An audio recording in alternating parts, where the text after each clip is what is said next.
Hello, good morning दोस्तों। आपका एक बार फिर से स्वागत है केमिस्ट्री पॉइंट में। जैसा कि हम लोग पिछले क्लास में पढ़े थे सॉलिड के पैकिंग के बारे में, उसके पैकिंग फ्रैक्शन के बारे में, पैकिंग एफिशिएंसी के बारे में, तो आज अपने को पढ़ना है रेडियस रेशियो, एक नया टॉपिक उससे आगे जिसका नाम है रेडियस रेशियो। तो देखिए रेडियस रेशियो बोलने का मतलब ये है radius of cation to the radius of anion, यानी केटायन और एनायन के रेडियस के रेशियो को हम लोग नाम देते हैं क्या? Radius ratio. अब देखिए ये रेडियस रेशियो जो है हम लोग इसको क्लासिफाई किए हैं radius ratio, coordination number, geometry और एग्जांपल। तो देखिए अगर मान लीजिए अगर रेडियस रेशियो का वैल्यू 0.1552 लेकर 0.225 के बीच में अगर हो तो कोऑर्डिनेशन नंबर 3, और जो इसका ज्योमेट्री होगा वो ज्योमेट्री होगा ट्रायंगुलर प्लेनर, और जो इसका एग्जांपल है B2O3। ऐसे नहीं कि एग्जांपल सिर्फ वो एक ही हो सकता है, हम एक ही लिखे और भी हो सकता है। दूसरा, अगर रेडियस रेशियो का वैल्यू आपका 0.225 से लेकर 0.414 के बीच में अगर हो तो कोऑर्डिनेशन नंबर 4, जो ज्योमेट्री होगा इसका ज्योमेट्री टेट्राहेड्रल, इसका एग्जांपल है जिंक सल्फाइड। इसके आगे हम लोग बढ़ते हैं। अगर रेडियस रेशियो का जो रेंज होना चाहिए 0.414 से लेकर 0.732 के बीच में अगर लाई करता है तो इसके लिए कोऑर्डिनेशन नंबर 6, और जो इसका ज्योमेट्री है ये ज्योमेट्री होना चाहिए ऑक्टाहेड्रल, और इसका एग्जांपल है क्या? NaCl। हम लोग पढ़ेंगे भी NaCl, जिसको हम लोग बोलते हैं रॉक साल्ट स्ट्रक्चर। तो NaCl के बारे में भी आएगा बात आपका। इसका देखिए 0.732 से लेकर अगर 1 के बीच में लाइज करता है अगर आपका रेडियस रेशियो, तो इसके लिए कोऑर्डिनेशन नंबर होगा 8। जो कोऑर्डिनेशन नंबर होगा ये कोऑर्डिनेशन नंबर 8, जो ज्योमेट्री होगा ये ज्योमेट्री BCC टाइप का होगा, और इसका मोस्ट कॉमन एग्जांपल है क्या? Caesium chloride. हम लोग पढ़ेंगे सीजियम क्लोराइड के बारे में, कल अपना टॉपिक वही होगा। तो पहले आप समझ लेते हैं इसको radius ratio. Radius of cation to the radius of anion, इस दोनों के रेडियस के रेशियो को हम लोग नाम देते हैं क्या? Radius ratio. अब देखिए ये सारा बात आपको याद होना चाहिए। अगर ये सारा बात अगर आपको याद है तो इससे रिलेटेड जो भी क्वेश्चन आपके एग्जाम में आएगा वो आप इजीली इसको सॉल्व कर सकते हैं।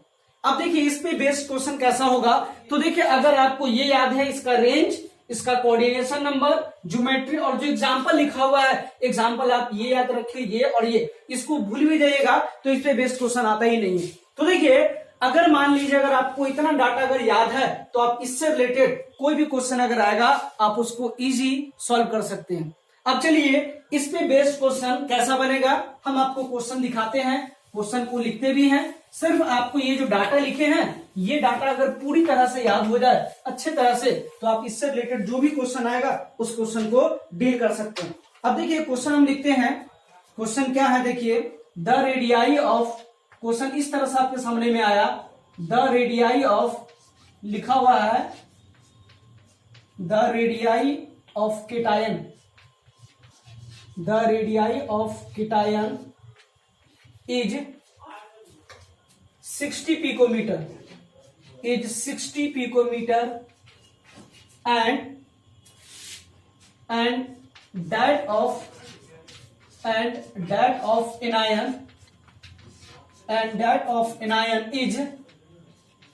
is 120 picometer, is 120 picometer. What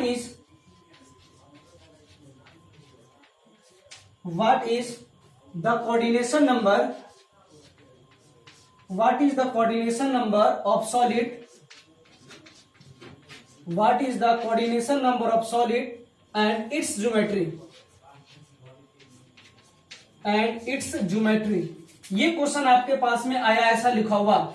आप क्वेश्चन को सॉल्व कैसे करना है, क्वेश्चन को डील कैसे करना, हम लोग इस पे बात करते हैं। तो देखिए इस तरह का क्वेश्चन जब भी अगर आपको आता है तो आप देख लीजिए, एक तो आपको केटायन और एक एनायन, इस दोनों का रेडियस लिखा हुआ है, तो आप लिख सकते हैं रेडियस, आप ऐसे करके लिख सकते हैं रेडियस ऑफ केटायन।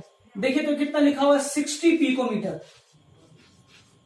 जो रेडियस ऑफ एनायन है ये लिखा हुआ है 120 पिकोमीटर, ऐसा कुछ लिखा हुआ है 120 और ये 60 पिकोमीटर, दोनों का यूनिट सेम है। अगर हम लोग निकालना चाहे रेडियस रेशियो, आपको पूछा है क्या, रेडियस रेशियो। अब डायरेक्ट आपसे रेडियस रेशियो पूछ नहीं रहा, देख लीजिए, आपसे पूछा है सॉलिड का कोऑर्डिनेशन नंबर और उसका ज्योमेट्री। तो रेडियस रेशियो तो ये होता है radius of cation to the radius of anion. Cation का रेडियस 60 पिकोमीटर, इसका है 120 पिकोमीटर। पिकोमीटर से पिकोमीटर कैंसिल, ये 2 और में कितना 1/2, और इसको लिखेंगे तो कितना 0.5। क्या देखिए 0.5 को हम लोग क्या 0.5 को ऐसे लिख सकते हैं, कोई दिक्कत नहीं है। अब जरा बताइए ये वाला किस रेंज में आएगा। देखिए ये आपका रेंज आएगा 0.414 से लेकर 0.732 के बीच में लाइज करेगा। देखिए क्या इसी के बीच में ये लाई करेगा। अब देखिए ये माइनस नहीं है, ये आपको रेंज बता रहा है 0.414 से लेकर कितना 0.732। अब देखिए ये रेंज इसका आएगा। अब इस रेंज में बताइए कोऑर्डिनेशन नंबर कितना, इसके लिए कोऑर्डिनेशन नंबर का वैल्यू कितना 6। अगर इस तरह का होगा तो आप ज्योमेट्री बता सकते हैं। इसका जो ज्योमेट्री होगा वो ज्योमेट्री किस टाइप का, आप देखिए जो हम लोग बनाए थे 4 बॉक्स, उसमें लिखा होगा कोऑर्डिनेशन नंबर 6, इसका मतलब इसका ज्योमेट्री ऑक्टाहेड्रल। इसका ज्योमेट्री कैसा, ऑक्टाहेड्रल। तो देखिए इससे रिलेटेड इसी टाइप का क्वेश्चन बन सकता है। आपको केटायन का रेडियस देगा एनायन का और पूछेगा कोऑर्डिनेशन नंबर क्या होगा, उसका ज्योमेट्री क्या होगा, ठीक है। तो इस टाइप का जो सबसे पहला पैटर्न का क्वेश्चन बनता है ये इस टाइप का है कि अगर आपको केटायन का रेडियस दिया है एनायन का, तो रेडियस रेशियो आप कैसे आइडेंटिफाई कर सकते हैं, कैसे फाइंड आउट कीजिएगा। तो इस तरह के क्वेश्चन को हम लोग कुछ नहीं करते, बस सिंपल सा आप केटायन का रेडियस लिखिए, एनायन का रेडियस लिखिए और उसका रेशियो निकालिए। जो रेशियो आएगा उस रेशियो को उस रेंज में आप देखिए, उस रेंज में आप मैच कीजिए। जिस रेंज में वो मैच होगा आप उससे रिलेटेड उसका कोऑर्डिनेशन नंबर, उसका ज्योमेट्री बता सकते हैं। अब क्या है, इसी टाइप में एक दूसरा टाइप का क्वेश्चन बनता है रेडियस रेशियो में ही। आइए उसको भी हम लोग देखते हैं। ये क्वेश्चन आईआईटी में आया हुआ क्वेश्चन है, आप एक बार देखिए, बहुत ही इजी क्वेश्चन है, बस क्वेश्चन को लिखने दीजिए। अब देखिए क्वेश्चन ऐसा है, आपके पास लिखा हुआ ये क्वेश्चन है, एक AB सॉलिड है, AB solid has zinc sulphide structure. AB solid has zinc sulfide structure if radii of B negative is 100 picometer, 100 picometer, what should be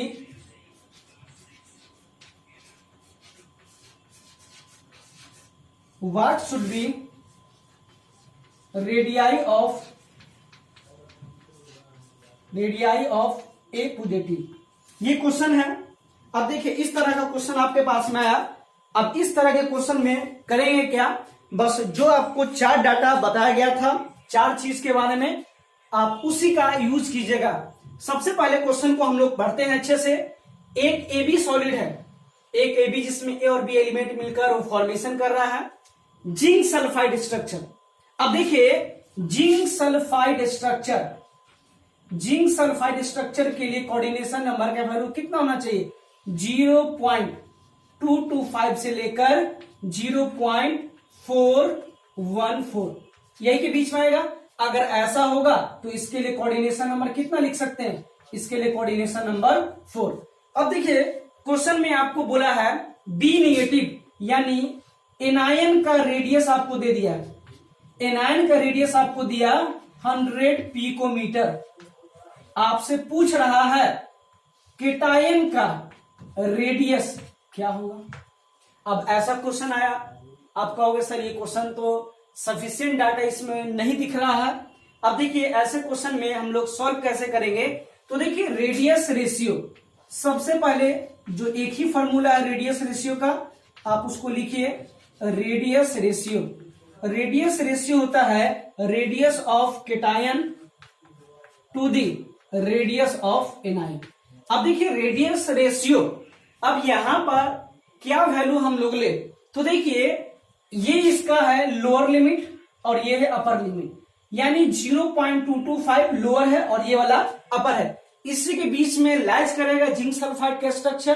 तो देखिए अपन कर क्या सकते हैं, एक बार रेडियस रेशियो के जगह पर आप लोअर लिमिट को पुट कीजिए 225, रेडियस ऑफ केटायन ये आपको निकालना है और रेडियस ऑफ एनायन आपको लिखा हुआ है 100।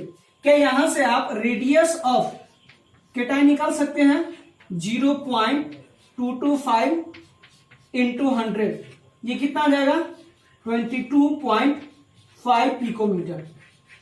ये आ गया केटायन का रेडियस। कहोगे सर आंसर हो गया? नहीं, ये आंसर नहीं हुआ। क्यों? क्योंकि देखिए रेडियस रेशियो आपको दिया हुआ रेंज में, आप एक बार लोअर लिमिट लिए हैं, अब एक बार अपन क्या करेंगे अपर लिमिट को लेंगे। तो रेडियस रेशियो जो फॉर्मूला यूज तो वही होगा, रेडियस रेशियो जो सिंपल सा फॉर्मूला है radius of cation to the radius of anion. Radius ratio का वैल्यू एक बार आप लोअर लिमिट लिए हैं 0.225, अब अपर लिमिट इसका 0.414। केटायन का रेडियस ये तो आपको निकालना ही है, केटायन का रेडियस, और एनायन का रेडियस आपको कितना 100 पिकोमीटर। अब इसको क्रॉस गुना कर दीजिए, केटायन का रेडियस 0.414 इंटू 100, ये हो जाएगा 41.4 पिकोमीटर। अब देखिए केटायन का रेडियस 22.5 पिकोमीटर और यहाँ पर 41.4 पिकोमीटर। इसका मतलब जो केटायन का रेडियस होगा, ये केटायन का रेडियस लाइज करेगा, ये केटायन का रेडियस लाइज करेगा 22.5 पिकोमीटर टू 41.4 पिकोमीटर के बीच में।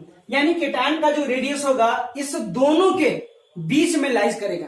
तो देखिए रेडियस रेशियो से रिलेटेड ऐसा ही क्वेश्चन आपके पास में आएगा। एक तो सिंपल आपको केटायन एनायन का रेडियस देगा और आपसे पूछेगा उसका ज्योमेट्री कोऑर्डिनेशन नंबर, या फिर आपको इस टाइप का क्वेश्चन पूछा जाएगा।